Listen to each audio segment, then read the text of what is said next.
Counterpoint research for the latest research in so they are the smartphones or tonic in the first quarter of this year. That's from January to April. Now, so here's our phones now. To me, say the first 10 no, either an iPhone or a Samsung device. Now, this year, 2024, over first quarter, the iPhone 15 Pro Max and I'm on for toy pa free one then the iPhone 15 it also second iPhone 15 Pro it also third iPhone 14 it also fourth and first Samsung phone a bemun it also fifth, which is the Galaxy S24 Ultra and a Galaxy A15 5G no to also 6.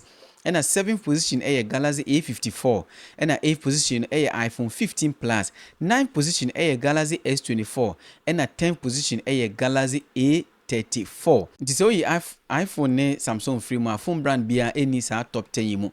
Na so we even last year first quarter no crown so na no so sa na iPhone 14 first, iPhone 14 Pro Max second, iPhone 14 Pro third, iPhone 13 fourth, and sana Samsung phone air torso fifth, which was the Galaxy A13. And S23 Ultra no torso and iPhone 14 by and also sana Samsung phones 5 and iPhones 5. And it's always a chat here, just we Samsung iPhone free one just among 4 phones or more ton cry for mind you, yes, our device, most of these devices are top 10 flagship devices. Flagship devices just a premium devices are no adding. We had the iPhone 15 Pro Max, 15, 15 Pro, 14, S24 Ultra.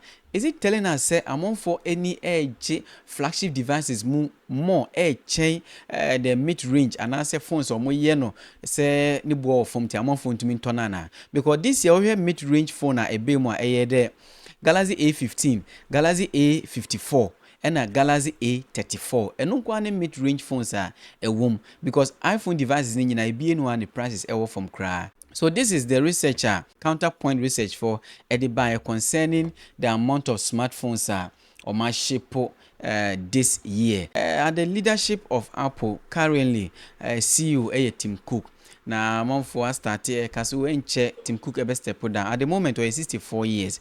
Na obenya akonwa since 2011 na Steve Jobs ewuye na si among for start take say the next person in line and go be to me edit Tim Cook and there's a Tim Cook step down in the next 3 years a bit to me Jeff Williams the chief operating officer Apple, but because Jeff Williams on also age at the moment age 61 as the 3 years can also be 64.